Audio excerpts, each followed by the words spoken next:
el Leviatán y Behemoth. La mayoría de las personas no sabe que esto está en la Biblia. Imagina un temible elefante africano de 7 toneladas cargando en tu dirección con su trompa extendida, ojos dilatados y piernas masivas como postes golpeando el suelo. No hay nada entre tú y él, excepto hierba plana, y tu corazón late descontroladamente. ¿Cómo escapas? ¿Qué haces? Esto ciertamente haría que tu adrenalina fluyera. ¿Sabías que animales mucho más temibles y poderosos que los elefantes africanos alguna vez vagaron por la tierra? El Behemoth. Vemos esta gran bestia en el libro de Job. Todo comenzó con un hombre rico llamado Job, que residía en Uz con su familia extendida y vastos rebaños. Él es íntegro y justo, siempre esforzándose por vivir una vida moral. Tenía una relación muy disciplinada con Dios. Dios exalta las virtudes de Job ante Satanás, pero Satanás contraargumenta que Job es justo solo porque Dios lo ha favorecido excesivamente. Satanás desafía a Dios, diciendo que, si se le permite infligir sufrimiento, Job cambiará y maldecirá a Dios. Dios permite que Satanás atormente a Job para probar esta audaz afirmación, pero impide que Satanás le quite la vida a Job. Job recibe 4 informes en un día, cada uno informando que sus ovejas, sirvientes y 10 hijos murieron debido a invasores ladrones o desastres naturales. En medio de su sufrimiento, Job rasga sus ropas y se afeita la cabeza, pero en sus oraciones continúa alabando a Dios.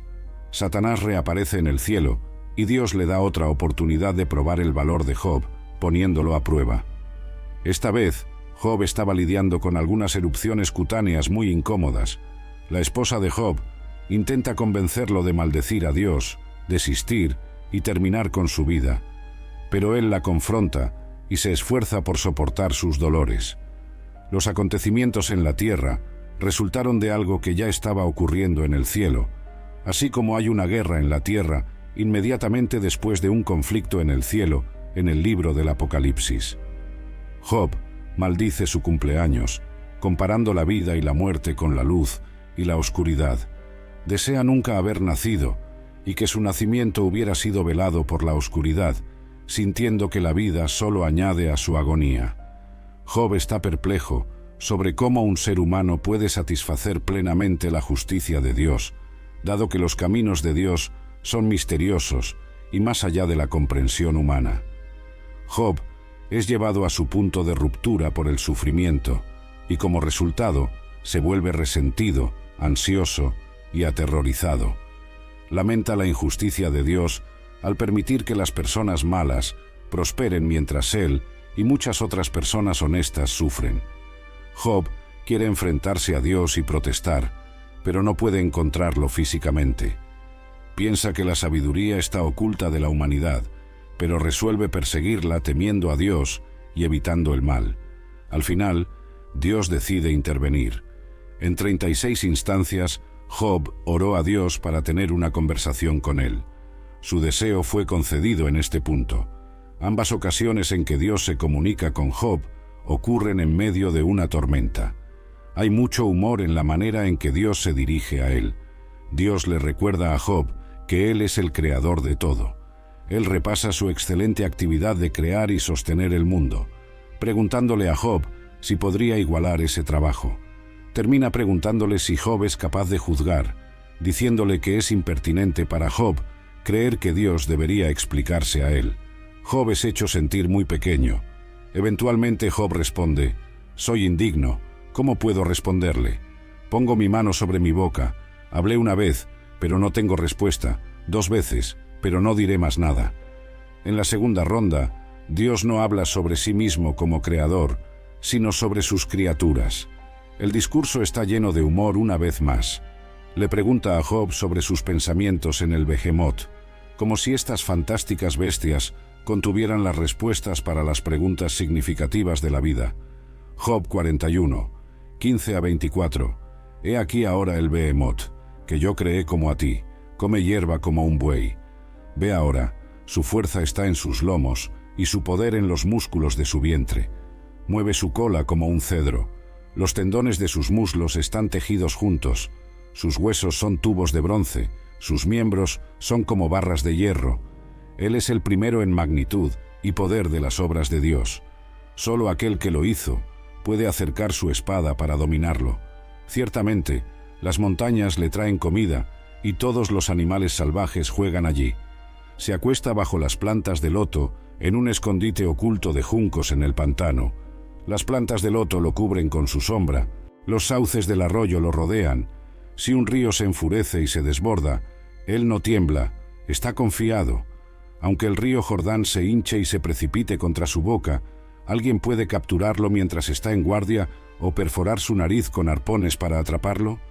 Anteriormente, el enfoque era más sobre el misterio de la creación animal. Sin embargo, ahora el enfoque cambió al miedo, y aún así, la magnificencia de las creaciones de Dios. El Behemoth fue el primero entre las obras de Dios, como vemos en el verso 19. Esto se refiere a Génesis 1, 21, donde los primeros animales mencionados son las grandes criaturas marinas. Como se afirma en el verso 19, el Behemoth fue la primera de las creaciones de Dios. Génesis 1, 21. Dios creó los grandes monstruos marinos y todo ser viviente que se mueve, con los cuales las aguas se llenaron, según sus especies, y toda ave de alas según su especie. Y vio Dios que era bueno, y los afirmó y sostuvo. La identidad del Behemoth. El Behemoth es una de las pocas criaturas bíblicas sobre las cuales los historiadores han discutido durante bastante tiempo. La comunidad académica todavía está tratando de llegar a un consenso sobre muchos aspectos de esta criatura, pero saben dos cosas. Era enorme y tenía un ombligo. La evidencia de un ombligo muestra que no es un animal que pone huevos. Leemos: come hierba como un buey. Su poder está en los músculos de su estómago. Dios parece tener gran placer en describir la maravilla de esta extraordinaria criatura, señalando su tamaño, apetito y comportamientos a lo largo del camino. La imagen es clara. Si Job no puede competir con su criatura compañera, ¿cómo podría competir con un Dios que creó al Behemoth? La palabra hebrea Behemoth tiene la misma forma que el plural del sustantivo hebreo behemá, que significa bestia, sugiriendo un significado aumentativo de gran bestia. La palabra de Dios deja muy claro quién creó esta gran bestia. Juan 1, 3. Por medio de él, todas las cosas fueron hechas. Sin él, nada de lo que fue hecho se hizo. Él fue quien creó al Behemoth. Él mismo no era un ser creado. En cambio, él fue la fuente de toda creación. Esto incluye a la humanidad, los animales, los planetas celestiales y ángeles, todo visible e invisible. Sin él, nada de lo que fue hecho se hizo. No puede haber excepción posible. Si algo fue hecho, fue él quien lo hizo. Como creador, él es, por supuesto, superior a cualquier cosa que él creó. Todas las tres personas de la Trinidad estuvieron involucradas en la obra de la creación. Dios creó los cielos y la tierra, y el Espíritu de Dios se movía sobre la faz de las aguas. Todas las cosas fueron creadas por medio de Él, Cristo, y para Él. Es posible que tal bestia haya vagado por la tierra con las personas. Era el Behemoth un hipopótamo. Muchas personas piensan que Dios tenía en mente lo que llamaríamos hipopótamo, uno de los animales terrestres más grandes, poderosos y peligrosos del mundo. El hipopótamo definitivamente era conocido en los tiempos bíblicos, particularmente en Egipto. Los romanos redujeron su población debido al daño que causaban a las cosechas. Aunque se le llama caballo de río, el hipopótamo está más relacionado con los cerdos que con los caballos. Las mandíbulas abiertas del hipopótamo ofrecen una imagen convincente. O el Behemoth era un elefante. Según la mayoría de los apologistas bíblicos, Behemoth en hebreo se refiere a una bestia de 4 patas, que ellos creen que es un elefante. Aquellos que favorecen a los hipopótamos lo hacen porque Job 43 habla sobre la enorme boca del Behemoth bebiendo el río Jordán que fluye. Sin embargo, hay dos preocupaciones con esta teoría. Primero, el libro de Job describe al Behemoth como teniendo una gran cola que se mueve como un cedro. Los elefantes tienen colas pequeñas, débiles, similares a las de los cerdos. Segundo, Job describe al Behemoth como tan masivo que el hombre no puede controlarlo. Nadie puede sorprenderlo o poner un aro en su nariz y llevarlo. Job 44. Basándose en el verso 19, parece que la criatura descrita en la historia de Job era demasiado grande para que las personas que vivían durante su tiempo la derrotaran. Estas descripciones no pueden atribuirse a ningún animal presente hoy en día. A lo largo de la historia registrada, los humanos han cazado y matado elefantes y los han domesticado para varios propósitos, como el trabajo y la guerra, por miles de años. Cuando el libro de Job describió al Behemoth como el jefe de los caminos de Dios, tan poderoso que solo aquel que lo hizo puede acercar su espada a él, no era ningún exagero. Vale la pena notar que la descripción en Job no incluye ninguna mención a colmillos o cuernos. Esto podría implicar que no era un elefante o un rinoceronte típico, ya que estas características distintivas caracterizan a esos animales. Después de su conversación sobre el aterrador Behemoth, Dios incitó a Job a examinar otro monstruo aterrador, el Leviatán. Comparado con el poder aterrador e incontrolable del Leviatán, el orgullo y la grandeza del hombre no eran nada notables. Cuánto más humilde es el hombre en presencia de Dios. Y ese es el punto. Ni Job ni nadie tiene el derecho de criticar la obra de Dios. Aquel que creó al Leviatán es digno de nuestra reverencia, temor y adoración. El que contiende con el Todopoderoso, ¿lo corregirá? El que acusa a Dios, que responda. Job 42. El Leviatán es una gran criatura acuática de algún tipo. La Biblia lo describe como una bestia temible con ferocidad monstruosa y gran poder. La palabra hebrea para Leviatán tiene el significado raíz de enrollado o torcido. Isaías 27, 1 habla del Leviatán. En ese día, el Señor castigará con su espada, fuerte, grande y poderosa, al Leviatán, la serpiente huidiza, al Leviatán, la serpiente torcida, y matará al dragón que está en el mar. Sea lo que sea este monstruo marino, su fuerza y naturaleza salvaje eran bien conocidas. Las bestias en el mar glorifican a Dios. Salmo 96, 11 a 12. Alégrense los cielos y exulte la tierra, resuene el mar y todo lo que en él existe. Regocíjense los campos y todo lo que en ellos hay.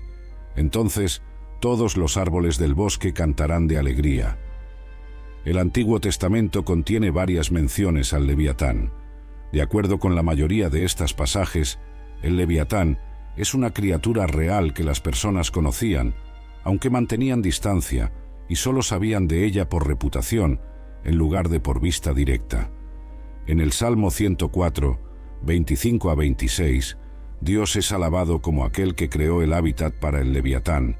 Allí está el mar, vasto y espacioso, en el que se mueven seres innumerables, tanto pequeños como grandes. Allí navegan los barcos y el Leviatán, que formaste para jugar en él. Solo un gran Dios podría haber creado al Leviatán y entonces hecho un hogar lo suficientemente grande para que jugara con seguridad. El Salmo contiene una referencia similar a la victoria de Dios sobre el Leviatán. En ese Salmo probablemente se refiere al faraón de Egipto. Salmo 74, 12 a 14. Pero Dios es mi rey desde tiempos antiguos. Él trae salvación sobre la tierra.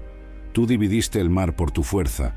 Rompiste las cabezas de los monstruos en las aguas. Tú aplastaste las cabezas del Leviatán y lo diste por comida a la gente del desierto. ¿Cuál era el propósito detrás de la creación de Dios de tal animal magnífico? ¿Y qué lección pretendía enseñar a Job y, por extensión, a todos nosotros? La lección era una de humildad. Para contrarrestar la imagen inflada que Job tenía de sí mismo, Dios quería demostrarle a este hombre cuán pequeño era en el gran esquema de las cosas, usando a Job como ejemplo. Probablemente te sentirías insignificante e impotente si un elefante africano enfurecido te enfrentara mientras estás solo. Sin embargo, cuánto más insignificante y asustado te sentirías si un Behemoth estuviera cargando en tu dirección. ¿No sería natural que buscaras a Dios por refugio y protección? ¿No te arrepentirías rápidamente de cualquier error que hubieras cometido? Billy Graham. Una vez observó que no hay ateos en un avión en caída. Ciertos eventos humillan a todos los hombres. Dios usó ese más significativo y más poderoso de todos los animales terrestres. Dios utilizó el primero y más grande y poderoso mamífero terrestre para ayudar a aplastar la autojusticia de Job. Dios creó este gigante de los mamíferos para humillar a las personas que, como Job, dejan que la vanidad infle su sentido de grandeza e importancia. No pueden comprender a Dios, no pueden comprender el mundo animal, ¿qué decir del mundo moral? Entonces, el principal punto de Dios es: ¿por qué estás intentando disputar conmigo? Job responde que Dios es todo sabio y que ningún plan suyo puede ser frustrado. Ahora se da cuenta de que cuestionar a Dios era totalmente inapropiado y se desprecia y se arrepiente en polvo y cenizas. Aunque el encuentro con Dios fue humillante para Job, el núcleo de su problema se aborda, ya que está de vuelta en contacto con Dios nuevamente. El diálogo proporciona un magnífico, aunque inesperado, clímax para el libro. Job 41 da más detalles sobre el Leviatán como una criatura marina real. En ese capítulo, Dios describe al Leviatán, enfatizando el tamaño, fuerza y ferocidad del animal. Job 41, 1-8. Puedes sacar al Leviatán con un anzuelo o atar su lengua con una cuerda. Puedes poner una cuerda de juncos en su nariz o perforar su mandíbula con un gancho. Hará muchas súplicas a ti, suplicando ser perdonado, o hablará contigo palabras dulces para convencerte de tratarlo gentilmente. ¿Harás un pacto con él para tenerlo como tu siervo para siempre? ¿Jugarás con él como con un pájaro o lo atarás para tus doncellas? Los comerciantes negociarán por él. Lo dividirán entre los mercaderes. Puedes llenar su piel con arpones o su cabeza con lanzas de pesca. Pon tu mano sobre él. Recuerda la batalla. ¿No harás eso de nuevo? Esta criatura fue mencionada por primera vez en Job 3:8. Maldigan al día aquellos que están listos para despertar al Leviatán. En ese contexto, Job se refiere a cómo marineros y pescadores maldecirían a la criatura amenazante conocida como Leviatán. De manera similar, con intensa emoción, Job maldijo el día en que nació. Este énfasis en la temibilidad y poder del Leviatán continúa a lo largo del libro de Job y sirve como un recordatorio de la soberanía de Dios sobre todas las criaturas, incluidas aquellas que son incomprendidas o temidas por la humanidad. La narrativa del Leviatán no solo muestra el dominio de Dios sobre la creación, sino que también refleja temas más profundos de la teología bíblica, como el orden creado por Dios, la presencia del mal en el mundo, y cómo el ser humano se relaciona con lo divino y lo desconocido. El Leviatán, junto con el Behemoth, actúa como una metáfora de los desafíos insuperables y las fuerzas caóticas en la vida que solo pueden ser dominadas o comprendidas completamente por Dios. Estas criaturas representan lo incontrolable y a través de su inclusión en la historia de Job se subraya la lección de que la fe en Dios implica confiar en Él, incluso cuando no entendemos completamente sus caminos o la naturaleza de los desafíos que enfrentamos. La discusión sobre el Leviatán y el Behemoth en el libro de Job culmina en una profunda lección de humildad para Job y, por extensión, para todos los lectores de esta historia. Al confrontar a Job con la magnificencia y el misterio de estas criaturas, Dios no solo demuestra su poder y sabiduría, sino que también invita a Job a reconocer su propia limitación y la finitud humana. La respuesta de Job a esta revelación es una de sumisión y arrepentimiento, reconociendo que Dios es todopoderoso y que sus propios entendimientos y juicios son insignificantes en comparación.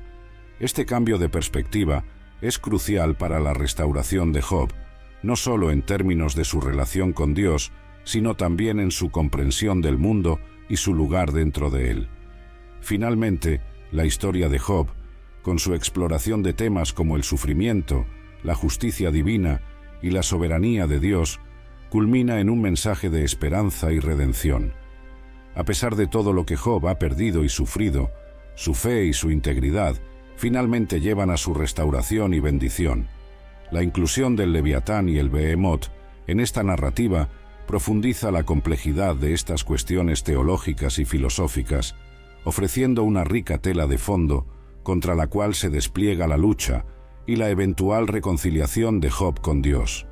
En conclusión, el Leviatán y el Behemoth son más que simples criaturas mitológicas dentro del texto bíblico. Son símbolos poderosos de las maravillas de la creación de Dios, la complejidad del mundo que habitamos y la necesidad de humildad y fe en la presencia del misterio divino. A través de la historia de Job, se nos recuerda la importancia de confiar en Dios, especialmente en momentos de incertidumbre y desafío, y de buscar comprensión y consuelo en la promesa de su soberanía y amor eternos. Generalmente, el Leviatán es considerado un monstruo marino mitológico o dragón que aterrorizaba a marineros y pescadores. No obstante, en el contexto de Job 41, Dios no parece considerar al Leviatán como mitológico de ninguna manera. Existen opiniones divergentes en relación con la descripción del Leviatán. Algunos sugieren que podría ser un dinosaurio antiguo, similar a un dragón que pudo haber sobrevivido hasta el tiempo de Job o permanecido en la memoria de la humanidad, sirviendo como ejemplo para que Dios se refiriera. Por otro lado, algunos creen que el Leviatán es simplemente un poderoso cocodrilo en este contexto. El nombre Leviatán significa el que se retuerce, y también es usado en otros lugares interesantes en la Escritura. Salmo 89, 8 a 10, también habla de una serpiente que estaba conectada con el mar y que Dios derrotó como demostración de su inmensa fuerza. Esa serpiente recibe el nombre de Rahab, que significa orgullosa en los versos. Oh Señor, Dios de los ejércitos, ¿quién es fuerte como tú, Señor, con tu fidelidad alrededor de ti? Tú dominas el orgullo del mar. Cuando sus olas se levantan, tú las haces calmar. Tú aplastaste a Rahab como a uno de los heridos. Con tu brazo fuerte dispersaste a tus enemigos. Job 26, 12 a 13, también se refiere a la derrota decisiva de Dios de una serpiente fugitiva asociada al mar. Con su poder agitó el mar. Con su inteligencia derribó a Rahab. Por su aliento los cielos se tornan serenos. Su mano hiere a la serpiente fugitiva. Leemos: puedes poner una caña a través de su nariz o perforar su mandíbula con un anzuelo. El propósito de Dios al proporcionar a Job su relato sobre el Leviatán es demostrar a Job cuán impotente es él ante esta criatura. No hay nada que Job pueda hacer para detener a esta poderosa criatura. Job no tiene oportunidad. Esto hace la asociación entre el Leviatán, obviamente algún tipo de criatura dragón, aunque en este contexto solo un poderoso cocodrilo, y Satanás aún más interesante. Satanás es frecuentemente representado como un dragón o una serpiente. Apocalipsis 12:9, y fue arrojado el gran dragón, la antigua serpiente, que se llama Diablo y Satanás, el seductor de todo el mundo. Él fue arrojado a la tierra, y sus ángeles fueron lanzados con él. Así como Job era impotente contra el Leviatán, como todos los hombres lo son, él también era impotente contra un Satanás desatado contra él. Solo Dios podía derrotar al Leviatán y a Satanás. La pregunta dejada para Job era esta: ¿podrás tú? Esto lo hizo darse cuenta de sus propias limitaciones en varios aspectos de la vida, y también le recordó la fuerza de Dios. Job 3, 8 a 11. Maldigan el día aquellos que maldicen el día, los que están listos para despertar al Leviatán. Que las estrellas de su alba sean oscuras. Espere la luz, pero no la vea, ni vea los párpados de la mañana, porque no cerró las puertas del vientre de mi madre, ni escondió el sufrimiento de mis ojos. ¿Por qué no morí al nacer, saliendo del vientre y expirando? Si la humanidad no puede dominar al Leviatán, no puede esperar dominar a Dios. Leemos: ¿quién pues puede mantenerse firme contra mí? Esta fue otra manera efectiva de poner a Job en su lugar delante de Dios. Hay un segundo punto también importante, que Dios mismo era el maestro sobre el Leviatán. Todo debajo de los cielos es mío. Al hablar de su dominio sobre el Behemoth y el Leviatán, el autor y el lector tienen una comprensión completa de la situación de la cual Job no tiene conocimiento. Job 41, 12 a 17. No me callaré respecto a sus partes, ni de su gran fuerza, ni de la belleza de su estructura. ¿Quién puede descubrir la superficie de su vestimenta? ¿Quién entrará en sus fauces dobles? ¿Quién abrirá las puertas de su rostro? Alrededor de sus dientes hay terror. Su orgullo son las escamas fuertes, selladas con un sello apretado. Una es tan cercana a la otra que no entra aire entre ellas. Están unidas una a la otra, se agarran y no se pueden separar. Leemos: no ocultaré sus miembros, ni su gran fuerza, ni la hermosura de su proporción. El Señor va ahora a retratar con mayor detalle la grandeza y el esplendor de esta criatura para reforzar el punto hecho en la sección anterior de que Job no puede mantenerse de pie contra el Leviatán. Por lo tanto, no puede esperar mantenerse de pie contra Dios. Leemos: ¿quién puede quitar su capa exterior o dientes terribles alrededor? Hileras de escamas se unen una a la otra. Algunas personas creen que la descripción del Leviatán, con su piel escamosa similar a una armadura y numerosos dientes aterradores, sugiere que en este contexto bíblico, Dios estaba imaginando un poderoso cocodrilo. Job 41, 18 a 21. Sus estornudos lanzan luz, y sus ojos son como los párpados de la aurora. De su boca salen antorchas, chispas de fuego saltan fuera. De su nariz sale humo, como de un caldero hirviendo y de juncos ardientes. Su aliento enciende carbones, y de su boca sale llama. No obstante, esta descripción del Leviatán parece definitivamente más allá de la de un cocodrilo. Leemos: humo sale de sus narices, llama sale de su boca. Esta descripción del Leviatán parece mucho más con un dragón que con cualquier otra cosa que venga a la mente. El tema del dragón aparece en una gran variedad de civilizaciones y países, planteando la intrigante posibilidad de que alguna vez existió un animal de este tipo en la prehistoria. Job 41, 22 a 34. En su cuello reside la fuerza, y delante de él salta el terror.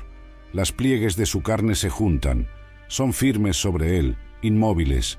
Su corazón es firme como piedra, sí, firme como la piedra de abajo del molino. Cuando se levanta, los valientes temen, por causa del desespero se purifican.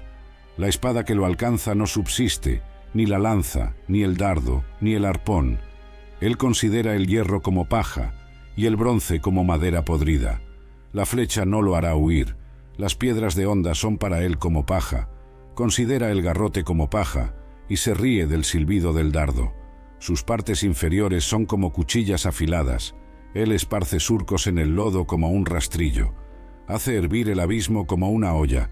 Convierte el mar en un pote de ungüento. Deja una estela brillante a su paso. Uno pensaría que el abismo tiene canas. En la tierra no hay nada que se le compare. Fue hecho sin miedo. Él mira todo lo alto. Es rey sobre todos los hijos del orgullo. Y ahora, Job, ¿quién eres tú que no te atreves a perturbar a la bestia, pero te atreves a resistirme a mí, el creador de la bestia? Todo debajo de los cielos es mío. Por lo tanto, ¿quién puede tener una reclamación contra Dios? En esta última descripción extensa del Leviatán, Dios habló en términos que conectaron más íntimamente el concepto de Leviatán con Satanás. Podría decirse de Satanás, así como del Leviatán.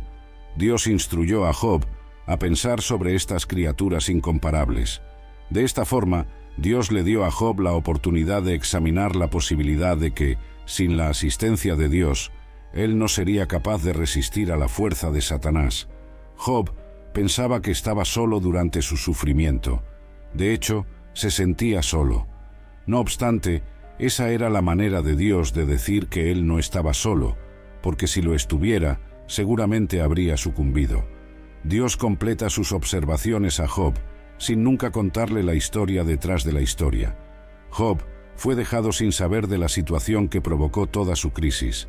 Aunque Job no conocía toda la historia, Dios le contó de su gran victoria sobre el Leviatán Satanás, dando a Job seguridad para el pasado, el presente y para el futuro. Entonces, ¿qué tipo de bestia se está discutiendo en Job 41? Hay comentaristas que sostienen la opinión de que el Leviatán es un cocodrilo. Algunas personas piensan que es una ballena, mientras otros piensan que es un tiburón. De acuerdo con la descripción dada en la Biblia, es más probable que el Leviatán sea un reptil marino gigantesco que ahora está extinto. Esta conclusión se deriva del texto de la Biblia. Los eventos del libro de Job ocurren en un período extremadamente antiguo de la historia. Si Dios creó un leviatán, un animal ante el cual Job no puede mantenerse de pie, entonces, ¿cuán grande es Dios? ¿Por qué Job está intentando luchar con el Todopoderoso? Un leviatán era una criatura peligrosa que hacía que guerreros experimentados dieran la vuelta y huyeran. Leviatán no es un mito, sino más bien una criatura real del mar, sujeta solo a su creador. El epílogo. El texto cambia de poesía a prosa a medida que Job acepta que no debe culpar a Dios por sus pruebas. Los hijos de Job, 7 hijos y 3 hijas, propiedades y rebaños de camellos y ovejas, son devueltos a él por Dios, y se vuelve mucho más rico y feliz de lo que era antes. Job no necesitaba saber lo que estaba sucediendo en el cielo, porque Dios tenía sus razones para permitir que sufriera. Hay 2 tramas hábilmente tejidas juntas, una trama celestial y una trama terrenal. Los eventos que suceden en la tierra son el resultado de algo que ya ocurrió en el cielo, así como en el libro del Apocalipsis dice que hay una guerra en la tierra directamente después de una guerra en el cielo. Esto puede darnos la ocasión de reconocer la bondad de Dios al exigir que una bestia de tal tamaño, que requiere tanta comida, no deba pastar sobre carne, sino que debe estar satisfecha con la hierba del campo para contener tal destrucción de vidas. ¿Existen criaturas mitológicas mencionadas en la Biblia? De hecho, hay varias criaturas extrañas mencionadas en la palabra de Dios. Algunas representaciones son simbólicas y simplemente destinadas a representar ciertas naciones, personas o ideas en visiones proféticas. Otras partes, de hecho, describen una bestia real, a pesar de que los nombres ofrecidos por los traductores a menudo son prestados de la mitología. La versión King James contiene varias menciones de criaturas mitológicas, incluyendo bestias en visiones proféticas, dragones, criaturas mitológicas en la versión King James, sátiros, Behemoth, Nefilim. Toda la naturaleza glorifica a Dios, y estas 2 bestias honran a Dios. Isaías 43, 20. Los animales del campo me honrarán, los chacales y los búhos, porque doy agua en el desierto y ríos en la tierra árida, para dar de beber a mi pueblo, mi elegido. La fuerza de esta criatura, o cualquier criatura, se deriva de Dios, quien por lo tanto es la fuente de poder final con la cual no podemos contender. Dios es capaz de instruirnos y comunicarse con nosotros a través del mundo natural. Job 12, 7-10. Pregunta pues a los animales, y ellos te enseñarán, y a las aves del cielo, y ellas te harán saber, o habla a la tierra, y ella te enseñará, y los peces del mar te contarán. ¿Quién entre todos estos no sabe que la mano del Señor ha hecho esto, en cuya mano está la vida de todo ser viviente, y el aliento de toda la humanidad? Porque desde la creación del mundo, los atributos invisibles de Dios, su eterno poder y divinidad, han sido claramente vistos, siendo entendidos a través de las cosas creadas, de modo que esas personas son inexcusables. Romanos 1:20. La enseñanza que recibimos de las Escrituras, como se refleja en el libro de Job y en la carta a los Romanos, nos revela una verdad profunda sobre la relación entre la creación y el Creador. Dios, en su infinita sabiduría y poder, ha diseñado el mundo natural no solo como un reflejo de su gloria y majestad, sino también como un medio para enseñarnos y guiarnos hacia Él. La observación atenta de la naturaleza, desde el más pequeño de los insectos hasta las más grandiosas montañas, nos muestra la mano de un diseñador inteligente y amoroso, que sostiene todo con su palabra poderosa. Este concepto se refuerza en la enseñanza de que toda la creación, de una forma u otra, alaba a su Creador. Salmos 148 hace un llamado a todas las criaturas, desde el sol y la luna hasta las criaturas del mar y las aves del cielo, para que alaben el nombre del Señor. Este salmo, junto con los pasajes en Job y Romanos, nos recuerda que cada aspecto de la creación tiene un propósito dentro del plan divino, incluyendo nuestra existencia y nuestra capacidad para reconocer y adorar a Dios. Además, la Biblia nos enseña sobre la responsabilidad que tenemos como mayordomos de esta creación. Génesis 1, 28, nos encarga cuidar y gobernar sobre la tierra, lo cual implica una gestión responsable de sus recursos y una protección de sus ecosistemas. Este mandato divino nos llama a reflexionar sobre cómo nuestras acciones afectan el mundo que nos rodea y cómo podemos contribuir a su conservación y bienestar para las futuras generaciones. La relación entre Dios, la humanidad y la creación es, por lo tanto, un reflejo de amor, cuidado y responsabilidad mutua. Al observar la naturaleza, no solo vemos la evidencia de la existencia de Dios, sino que también aprendemos sobre su carácter, un Dios que es a la vez poderoso y cuidadoso, majestuoso y cercano, creador y sustentador de todo lo que existe. La comprensión de que, en cuya mano está la vida de todo ser viviente y el aliento de toda la humanidad, nos lleva a una mayor apreciación de la vida como un regalo divino y sagrado. Esto nos invita a vivir de manera que honremos a Dios a través de nuestras acciones, relaciones y el cuidado de la creación que Él nos ha confiado.